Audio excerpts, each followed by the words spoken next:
Joining me as host of the Bolt Report, Andrew Bolt. Andrew, welcome to the program. It's great to catch up with you. The Liberal Party have been engaging in a very public and at times quite ugly group therapy session for the past 6 months. Shadow Finance Minister Jame Macpherson gave a speech the other day in which he said, and I quote, "The Liberal Party will find its way out of the wilderness once we resolve our differences, unite behind our values, align our policies with them, and confidently argue the case to the Australian people." Now, what I heard was just a very public admission that they are divided, disagreed on values, without policy alignment, and unable to argue confidently or otherwise any sort of case for election. Here's my question to you. Are you surprised at where the Liberals find themselves today?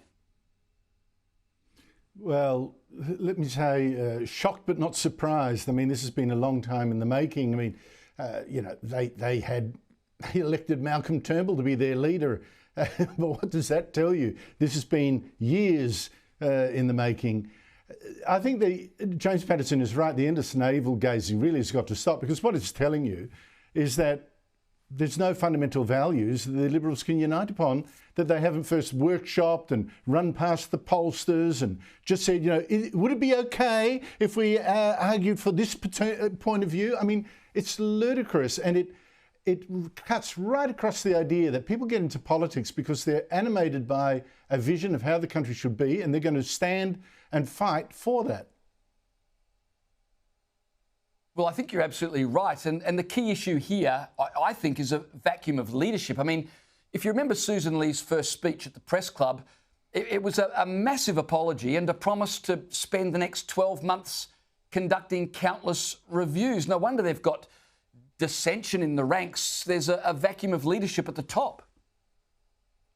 Well, I think that was one of the big takeouts of Jame Macpherson's speech. Now, remember, he may be young, but he's one of the smartest cookies in that team. And I don't mean to say that. In saying that, I don't mean that it's a low bar. He's actually a very, very polished performer.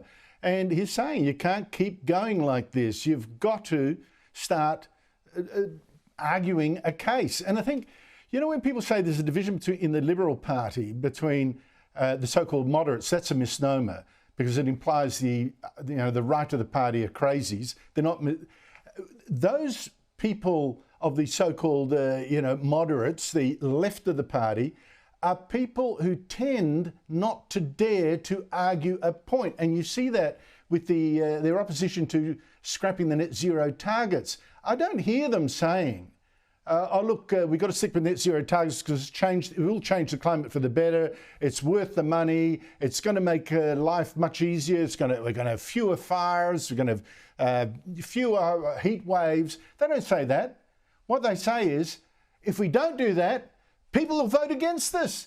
Well, the point is, how about you argue the toss? And if your arguments are sound, and if you argue them properly, and if you argue them with intelligence, hopefully, as with The Voice, you will change public opinion. Absolutely. Well, Jame Macpherson made some suggestions. He said the Liberals need to engage in the culture wars. They should not vacate that space. But he also warned against looking to Farage or to Trump for inspiration. I'm curious as to what you made of that. Well, considering both Farage and Trump Trump has won an election, and Farage is so far ahead, he might have the biggest landslide in our lifetime, the way he's going. I think if you followed some of the things he's saying, you might not be in the shtuck as the Liberals are now.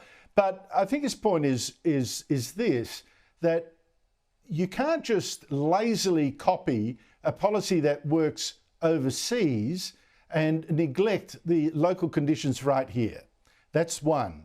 And second is, you can't just go with one or two and ignore the big thing that people tend to vote for most of all, and that is economic leadership. And also a sense of unity, which the Liberals didn't have. A leadership, conviction, and a plan to help people have better, richer lives. That was missing in the Liberals last time. It's not a big secret. And I think you do need to put the grunt work in. You can't just be poll chasers, whether you're on the left or the right. Well, Andrew, while the Liberals are trying to work out what they believe in, the Nationals are daring to dream. They've worked out, I think they need 7 Liberals to defect, and they would become the official opposition. David Littleproud this afternoon was telling journalists he would gladly welcome any Liberal MPs who wanted to jump ship. Not exactly helpful. Well, it's an implied threat. The Liberals have got 28 MPs in the lower house. The Nationals have got 15, so 7 Liberals just need to say, oh, look, I'm going to sit with the Nationals instead, and they become the main party, the opposition.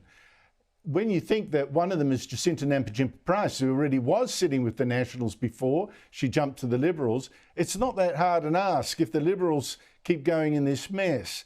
But I think it was more a threat, a warning to Susan Lee to get the ship in order, otherwise she could face real trouble. Liberal luminary Philip Ruddock, he's put his 2 cents worth in. He might as well, everybody else is.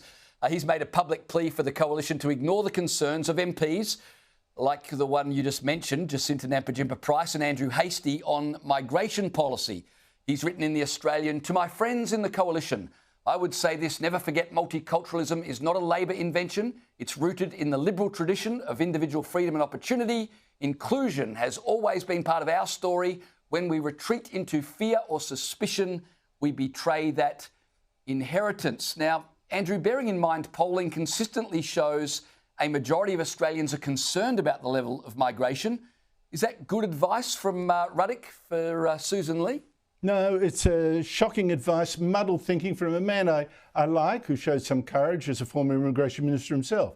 Multiculturalism is 2 things, and he should define his terms for a start. One is look, we come from different cultures. Big news, right? That's not really the issue. The other is that multiculturalism is a government program to encourage our differences and even finance the differences, which I think is a really big mistake. The emphasis should be on finding what unites us. But here, Philip Ruddock is totally reinventing the Liberal tradition. Right? Oh, look, like you might now think that multiculturalism is a Liberal invention, you know, and we're going to betray it if we start worrying about people's deep concerns and genuine concerns about Australia not being a country that we recognise anymore or feel at home in, with your jihadists in the street, the Labor Party changing our whole attitude towards Israel on the basis of, we've got to placate an almost implacable Muslim community. This is a real concern. Now, he should remember, Philip Ruddock should remember that the longest serving leader, the longest serving Prime Minister the Liberals have produced is Sir Robert Menzies. Sir Robert Menzies actually, like the Labor Party, backed the White Australia policy.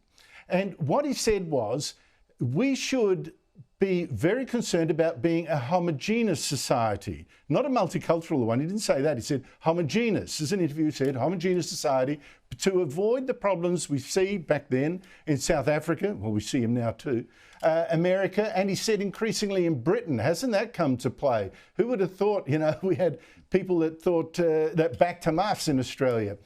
So he made that point. Now, the Liberals have gone from one extreme, the White Australia policy, to another extreme, thinking, there is no culture that we should rely on, that we should hope that people subscribe to, the culture that was built essentially by British immigrants and the institutions we have. I think there's a deep, deep concern that this Australia is fragmenting. And for Philip Ruddock to say, to acknowledge that is to betray the Liberal tradition, A, it's false, that is not the Liberal tradition, and B, we're supposed to tell Australians, hey, listen, your concerns are illegitimate, put the blinkers on, all's good, just keep going.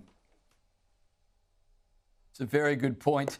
Andrew, we've got to go to a break, but before we do, obviously viewers are aware that you're recovering from fairly major surgery. You look great, you sound fantastic. I've got to ask, because I know people will be wanting an update from you. How are you feeling?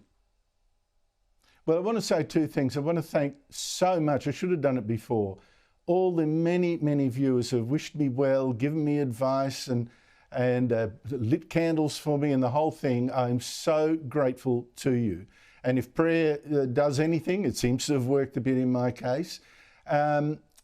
I feel a lot stronger. I'm still quite tired and all that, and which has hampered my return a bit. But I'd like to say tonight, and this is a promise I'm going to underline, Monday week I'm going to be back. Monday week I am going to be back, come hell or high water. I think I just heard my wife scream. No, I am going to come back. And James, I'd also like to thank you very, very much for the brilliant job you are doing. You've been rewarded in the ratings. I've sent you lots of texts to that effect. You've done a fantastic job, but I'm getting frustrated about not having my say, and I will be back Monday week. Well, Andrew, it's been a privilege to fill in for you, and I'm sure people will be thrilled to have you back as soon as you're able. Thanks for coming on the program tonight.